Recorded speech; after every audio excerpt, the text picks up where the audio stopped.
السلام علیکم ورحمۃ اللہ وبرکاتہ۔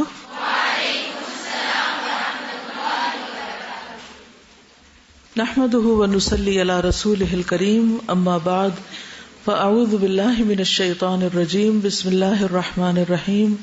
رب اشرح لی صدری ویسر لی امری واحلل عقدۃ من لسانی یفقہوا قولی۔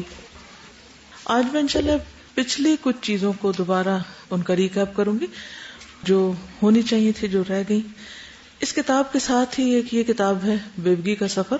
ہوا یہ تھا کہ جب یہ کتاب چھپی اور الحمدللہ بہت لوگوں نے اس کو پسند کیا تو پھر طرح طرح کی سجیشنز آنے لگی۔ تو ان میں سے ایک سجیشن یہ تھی کہ بیوہ خاتون کو شوہر کی وفات کے بعد بہت سے پرابلمز ہوتے ہیں، تو اس کی گائیڈنس کے لیے، اس کی رہنمائی کے لیے کوئی الگ کتاب لکھی جائے۔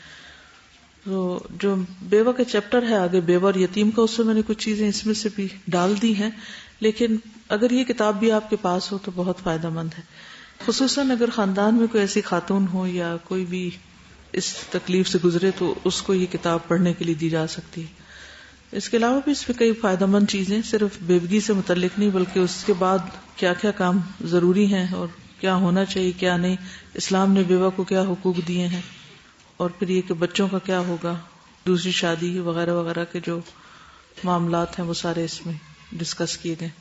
تو یہ ریفرنس کے لیے کتاب اچھی ہے، خود اپنے لیے بھی اور دوسروں کو بھی بتانے کے لیے۔ اور کچھ سوال جو کافی پرانے تھے ان میں سے تھوڑا سا جواب میں آپ کو دے دیتی ہوں، اس کے بعد ہم انشاءاللہ تعالی کچھ اور چیزیں کریں گے۔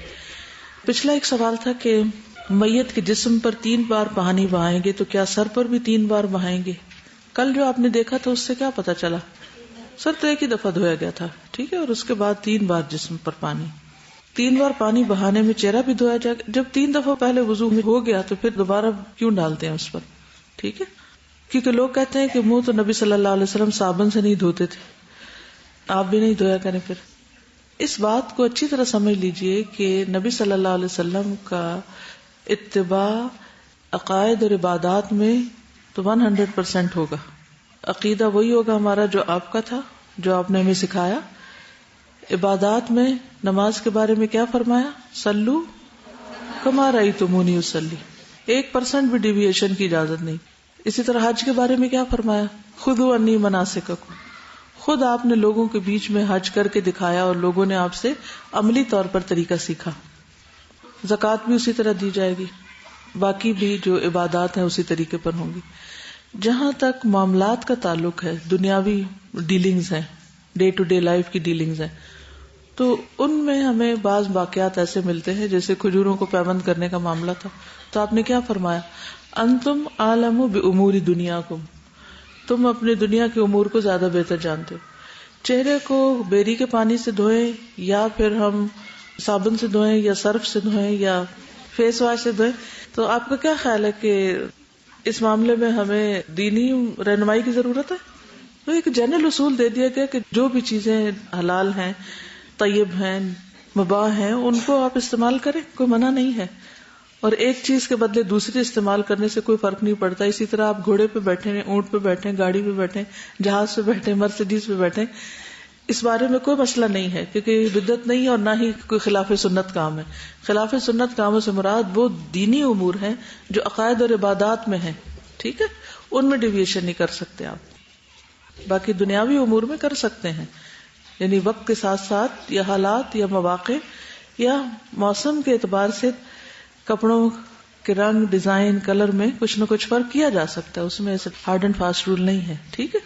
یہ سمپل سا آنسر ہے، اس میں علمی بحثیں بھی بہت سی موجود ہیں۔ اسی طرح عطر جسم پر لگائیں گے یا کفن پر؟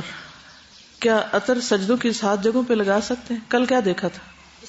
جسم پہ لگایا گیا تھا نا، کپڑوں پہ تو نہیں لگایا تھا، اور سارے سجدوں کی جگہوں پہ لگایا تھا، ناک پہ بھی لگایا تھا، گھٹنوں پہ بھی، پاؤں پہ بھی، ٹھیک ہے۔ چہرہ وضو کے دوران 3 بار دھویا جائے گا اور اس کے بعد صرف جسم کو دھویا جائے گا، ٹھیک ہے۔ خوشبو دھونی میت کے جسم اور کفن دونوں کو دی جائے گی، خوشبو سجدے کے مقامات پہ لگائی جائے گی۔ نبی صلی اللہ علیہ وسلم نے فرمایا جب تم میت کو خوشبو کی دھونی دو تو 3 مرتبہ دو۔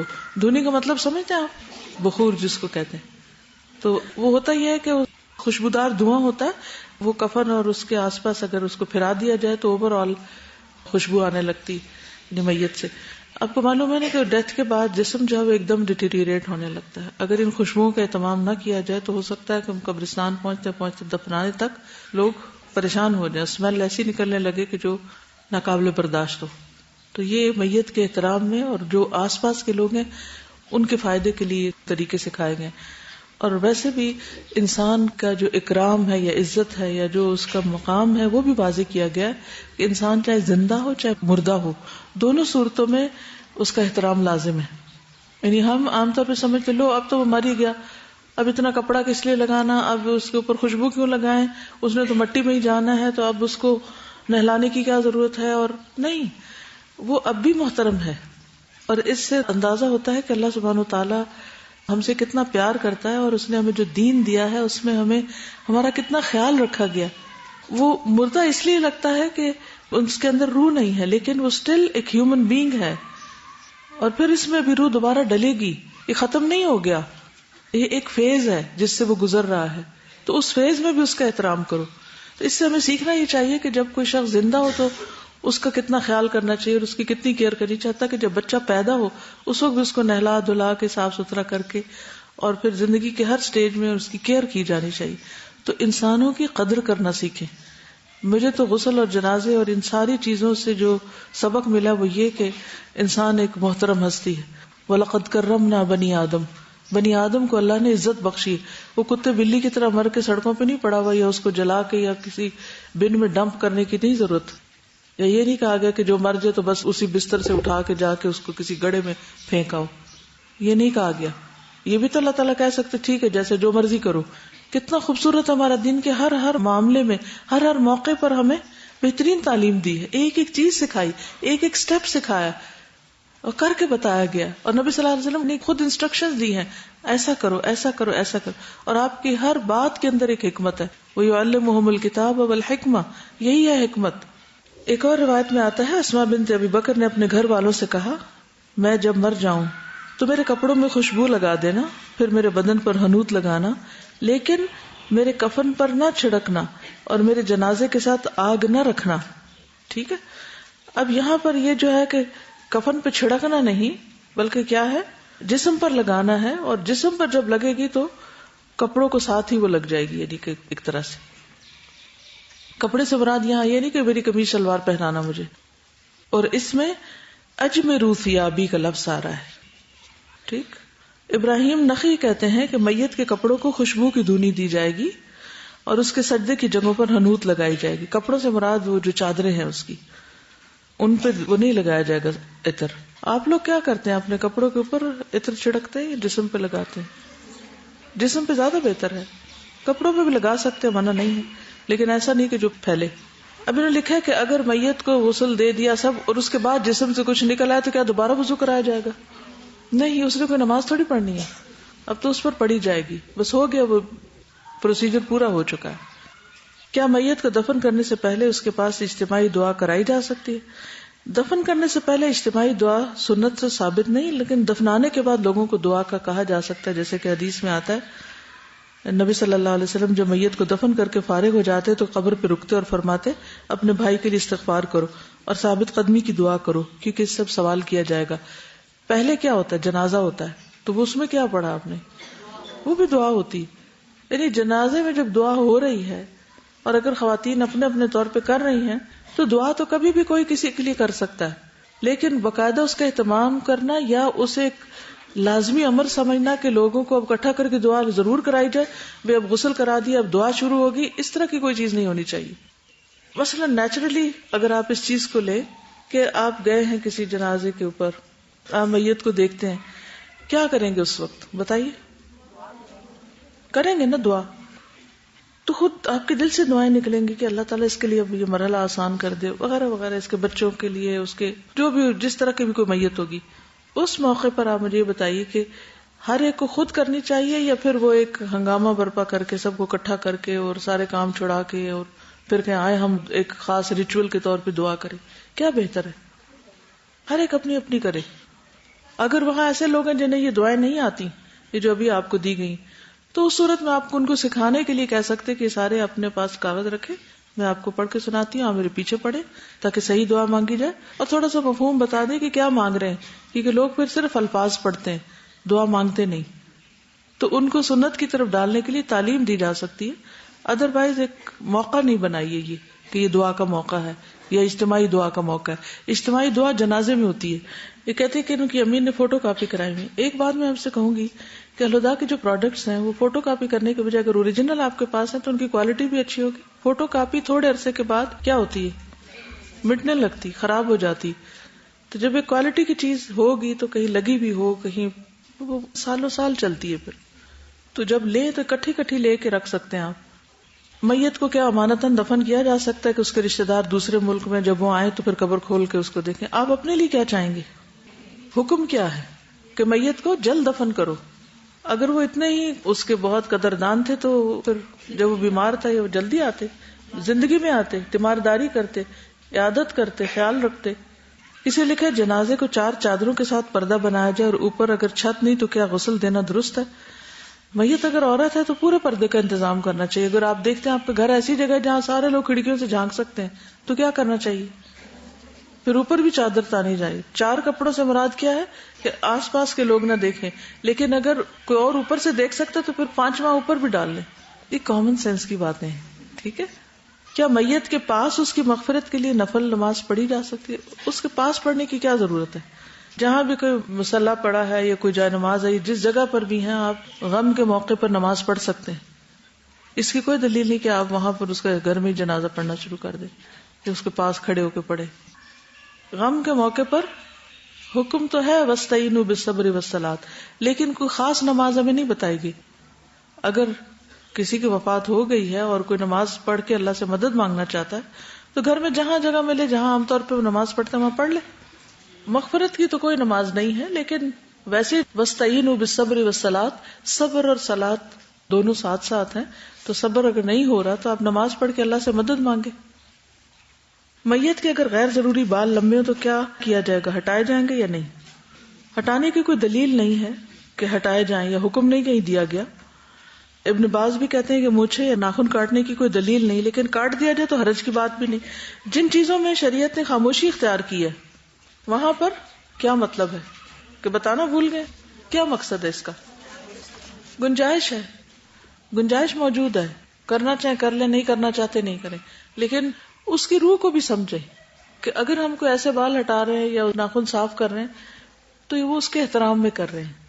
بس نہ کرنے کا حکم دیا گیا، نہ اس کرنے سے روکا گیا. دوسرے کہ کاٹنے اتنے مشکل بھی ہوتے ہیں اور بعض اوقات غلط جگہ کینچی لگ سکتی ہے، تو اس لیے پرہیز کرے. بس اب ہو گیا جو ہو گیا.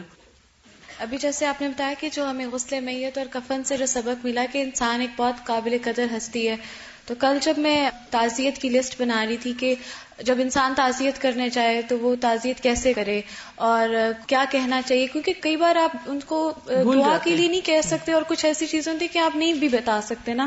تو میں سوچ رہی تھی کہ اس میں انسان جب اس کی زندگی میں جس شخص کی تعزیت کے لیے جا رہا ہے اس کے ساتھ اس کا اچھا ریلیشن ہوگا اور اس کی کیئر کی ہوگی، اس کے بارے میں جانا ہوگا، اس کو آبزرو کیا ہوگا، تو اس کے ارد گرد کے لوگوں کو وہ تعزیت دے سکے گا، اس طرح سے ان کے ساتھ ریاکٹ کر سکے گا نا. اگر ہم نے جانا ہی نہیں ایک دوسرے کو، ہم کسی کو حوصلہ کیسے دیں گے؟ اگر ہم نے ان کو جس کو ہم پہچانتے نہیں اسے ہم کہیں گے کیا؟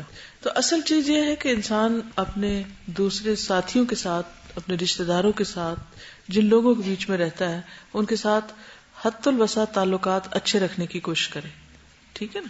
تبھی دین پر عمل ہو سکتا ہے. اگر ایک آپ نے لنک مس کر دیا نا تو اگلا کنیکٹ نہیں ہو پائے گا. دین کو ایز اے ہول لیں. ہم لوگ پارشلی لیتے ہیں، پارٹس میں، جو پسند آیا وہ لے لیا، باقی چھوڑ دیا، تو اس سے کام نہیں چلتا پھر.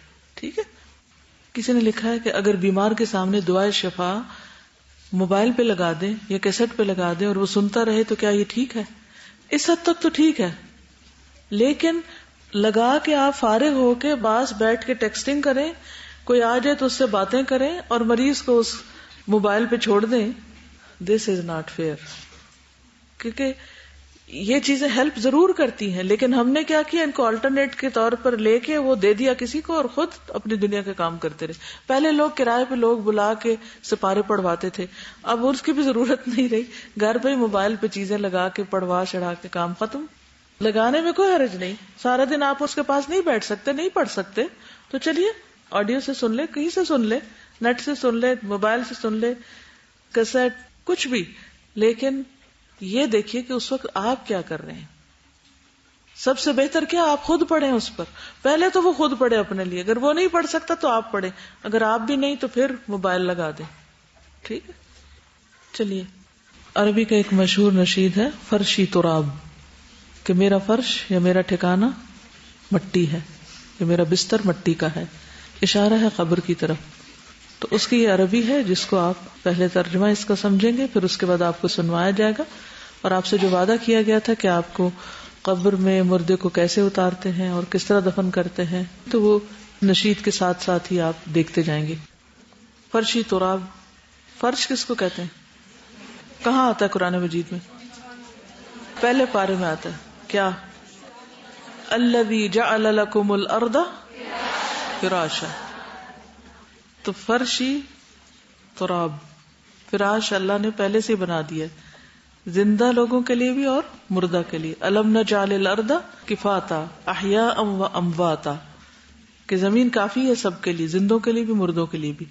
تو ہم لوگوں نے مٹی پہ بیٹھنا, مٹی پہ چلنا چھوڑ دیا, مٹی میں کام کرنا.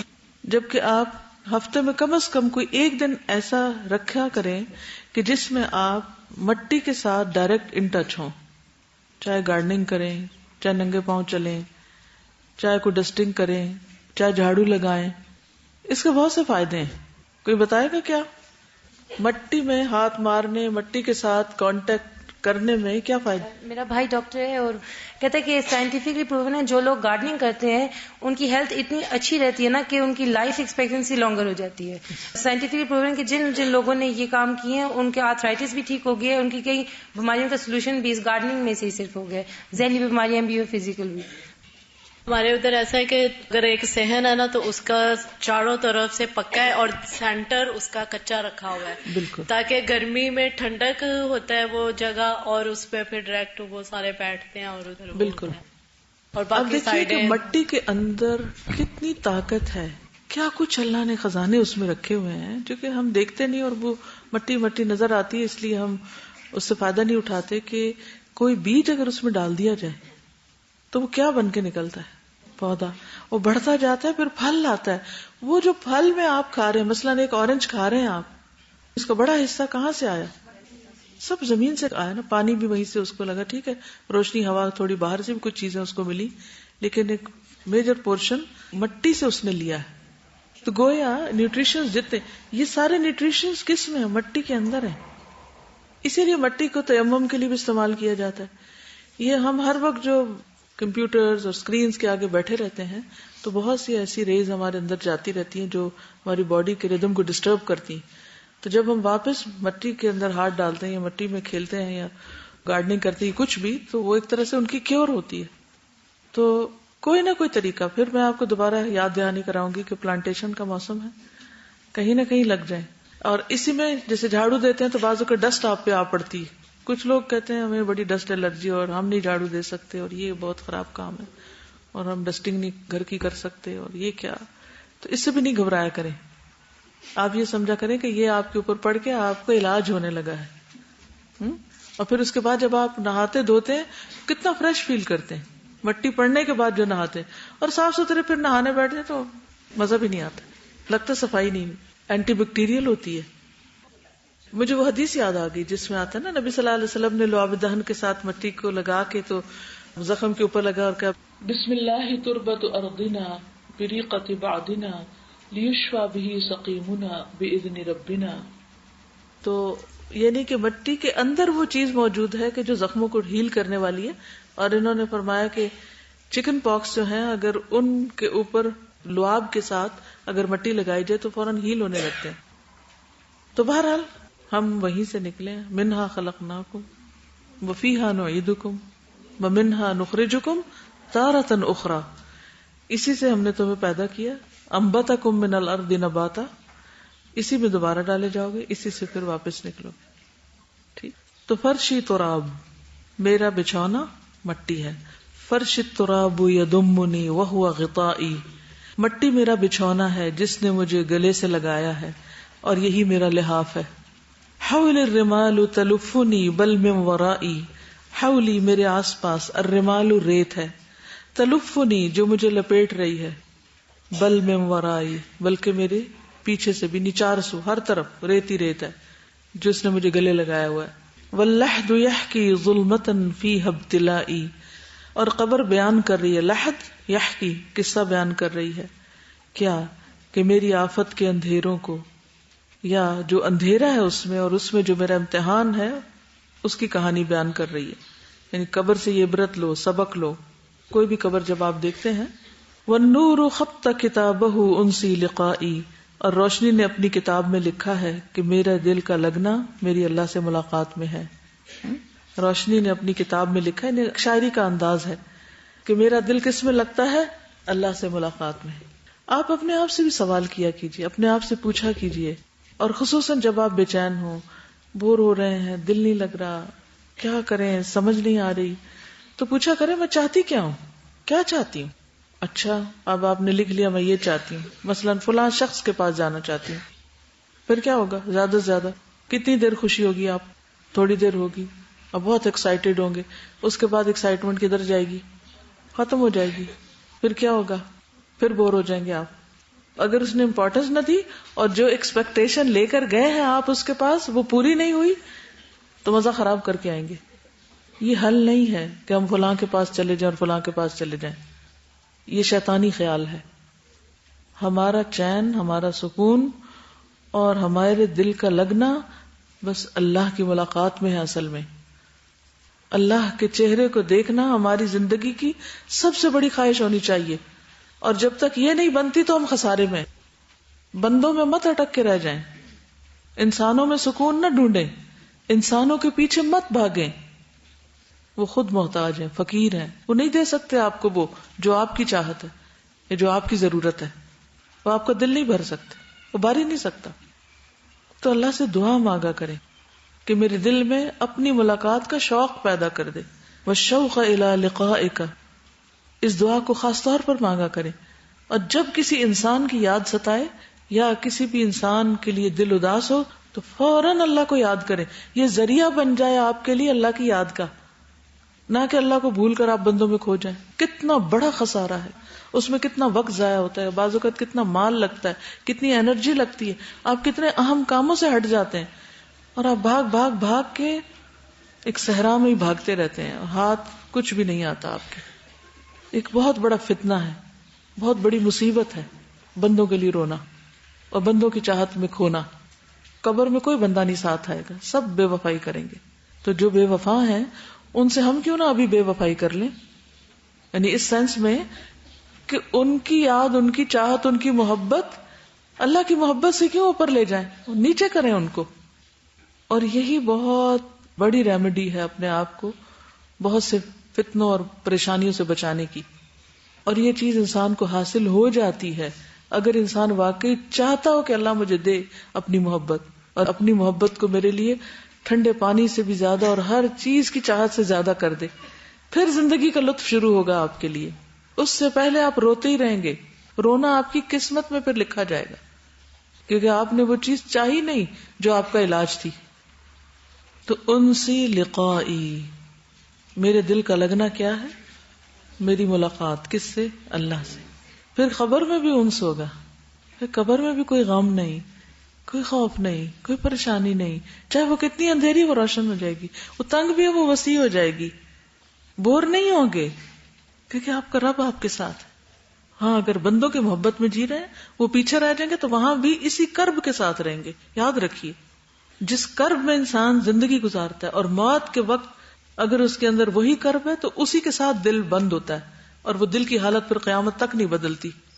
مثلا آپ کے دل میں ہر وقت کرب لگا ہوا کسی انسان کی چاہت کا اور خدا نہ خاصہ اس حال میں موت آ گئی تو کیا ہوگا؟ فرشتے اسی حال میں دل بند کر دیں گے، اسی محبت کے ساتھ دل سیل ہوگا. اور جو محبت آپ کو دنیا میں ٹارچر دیتی رہی وہ محبت آپ کو قبر میں بھی ٹارچر دے گی اور وہ پھر قیامت کے دن بھی اٹھ کے ٹارچر دے گی کیونکہ جن کے پیچھے آپ بھاگ رہے ہیں وہ تو وہ بے وفا گئے کہیں، کوئی بھی نہیں مدد کو آیا، کوئی بھی ہو. دیکھیں دین والے لوگوں سے محبت جو کی جاتی ہے نا، وہ شخصیت پرستی نہیں ہوتی، اسی سے پھر شرک جنم لیتا ہے. دین والوں سے محبت ضرور کرنی چاہیے مگر اللہ کی خاطر. اللہ کی خاطر محبت کا مطلب کیا ہے؟ کیا مطلب ہے؟ یہ ایک پورا الگ باب ہے، میں نے اس کے اوپر بہت بات کی ہوئی ہے. حسن اخلاق کا ایک چیپٹر ہے، دوائے شافی میں بہت بات کی ہوئی ہے. اگر آپ کو اس موضوع پہ مزید جاننا ہے تو ان کتابوں کو پڑھیے، سنیے. یعنی ہم نام اللہ کا لے لیتے ہیں، یقین مانیں، اور اللہ کا نام یوز کرتے ہیں اپنی نفسانی خواہشات کے لیے، اور یہ شیطان کا بہت بڑا دھوکہ ہوتا ہے. اللہ کی خاطر کسی سے محبت یہ ہوتی ہے کہ ان کی وجہ سے ہم اللہ کے قریب ہو جائیں، نہ کہ ادھر اٹک کے کھڑے ہو جائیں. اچھا کیسے قریب ہو؟ ہم کہ نہیں جب ہم آپ کے ساتھ رہیں گے تو قریب ہو جائیں گے. غلط ہے یہ بات. جی مشن میں ساتھ، مقصد میں ساتھ، کام میں ساتھ، پرسن میں ایز اے پرسن ساتھ نہیں. ٹھیک ہے، اچھا ٹھیک ہے، وہ کبھی موقع مل گیا تو بہت اچھا ہے، اگر نہیں ملا تو رونے دھونے کی ضرورت ہی نہیں ہے اس پر. اب کیا ہے، اس اسٹیٹمنٹ کو دوبارہ غور کیجئے کہ اللہ کی خاطر محبت کسی بھی چیز سے، چاہے مال سے ہو، انی احببت حب الخیر عن ذکر ربی، کوئی بھی چیز جس کا خیال آتے ہی آپ کو فوراً دھیان اللہ کی طرف چلا جائے. اچھا یہ بندہ مجھے یاد آ رہا ہے، کیوں یاد آ رہا ہے، کیا مقصد ہے میرا؟ جی میں تو اللہ کی خاطر محبت کرتی ہوں اس لیے یاد آ رہا ہے. مت دھوکہ کھائیں اپنے نفس سے. اچھا تو اس وقت ذرا میں اپنے دل کو کھنگال کے دیکھوں، اللہ کی چاہت کتنی ہے میرے دل میں. اللہ تیرے چہرے کو دیکھوں، میں اس کے لیے کچھ بھی کر سکتی ہوں. اللہ تیری ذات کی خاطر، تیرے دیدار کے شوق میں ہر چیز قربان کر سکتی ہوں. بول بول کے کہا کرے، ایک بندہ تو کیسے 1000 بندے قربان کر سکتی صرف تیری خاطر. تو جب تک ہماری محبتیں، ہمارے غصے، ہماری ناراضگیاں اللہ کی خاطر نہیں ہوں گی تو اس وقت تک ہمارا ایمان مکمل ہی نہیں ہے، ایمان ناقص ہے. اور اگر ایمان ناقص ہے تو عمل بھی ناقص ہے. قدرتی بات ہے، کسی کی بھی جدائی پر ایک دکھ تکلیف ہوتی ہے. کوئی فوت ہو جائے یا کوئی ٹریول کر جائے یا کوئی ہمیں نہ ملے تو ایک قدرتی بات ہے. نبی صلی اللہ علیہ وسلم حضرت ابراہیم کی جدائی پہ روئے تھے، کوئی بات نہیں. لیکن کیا آپ اپنے سارے کام کہاں چھوڑ کے گم سم رہنے لگ گئے تھے؟ کوئی ایک رپورٹ ملتی ہے ایسی کہ آپ گم سم نظر آتے تھے کیونکہ ان کے بیٹے ابراہیم فوت ہو گئے تھے؟ آپ گم سم نظر آتے تھے کیونکہ بیٹی فوت ہو گئی تھی؟ آپ ہر وقت گم سم رہتے تھے کیونکہ خدیجہ فوت ہو گئی تھی؟ ایسا تھا کچھ؟ ایک دن بھی ایسا نظر آیا کہیں اللہ کے رسول صلی اللہ علیہ وسلم کی زندگی میں؟ ان سے بڑھ کر اللہ کی خاطر کون محبت کرتا ہوگا کسی سے بھی؟ تو جس کی محبت ہمیں بیکار کرے، جس کی محبت ہمیں اللہ سے دور کرے، وہی ہمارا دشمن ہے. جس کی محبت ہمیں اللہ کے ذکر سے غافل کرے، جس کی محبت ہمیں اللہ کی یاد بھلا دے، وہ دشمن ہے ہمارا. تو توبہ کرنے کا وقت ہے نا. آپ کہیں نا کہ اللہ تعالیٰ میں تو بہت زیادہ گناہ گار ہوں، میں اس قابل نہیں ہوں، لیکن آپ مجھے معاف کر دیں. اور انشاءاللہ جو آپ اللہ کے بارے میں زیادہ جانتے رہیں گے نا تو اللہ کے ناموں کو سامنے رکھ کے پھر دعا کریں. جیسے کل ہم نے فقہ القلوب میں پڑھا اللہ کی قدرت کے بارے میں، اللہ پہ توکل کے بارے میں وغیرہ وغیرہ. تو اس کے بعد آج صبح تک میں جو دعا مانگ رہی تھی تو یا جو میری سوچ تھی کہ اچھا مثلا ٹریولنگ سے پہلے کچھ چیزیں میں نے یہ رکھ لیا، زیادہ راہ جو بھی انسان کو ضرورت ہوتی، تو میں ساتھ اپنے آپ کو کہہ رہی تھی اللہ یہ تو ضرورت ہے نا، اصل تو ہے، تجھ میں میرا بھروسہ ان میں سے کسی چیز پہ نہیں ہے. اللہ مجھے ان میں سے کسی چیز پہ بھروسہ نہیں ہے، مجھے تیری ذات پہ بھروسہ ہے. ان میں سے کوئی چیز مجھے فائدہ نہیں دے سکتی جب تک تو نہ اذن دے گا. تیرے اذن سے سب فائدہ ہوگا. جو کرنے جا رہی ہے، جو نیت ہے، جو سوچا ہوا ہے، وہ بھی جب ہی کر پاؤں گی جب تیرا اذن ہوگا. تو مجھے تیری رضا چاہیے، تیری طرف سے توفیق چاہیے. یہ میں سوچوں کہ ہاں جی میں بڑے کمال کی ہوں اور میں پتہ نہیں کیا کر دوں گی. نو. کہتی کہ ان کی ساتھی تھی ایک تو فوت ہو گئی، تو بار بار ان کا خیال آتا تھا، اور وہ خیال پڑھائی میں حرج کر رہا تھا، قرآن کی تعلیم میں حرج ہو رہا تھا اس سے.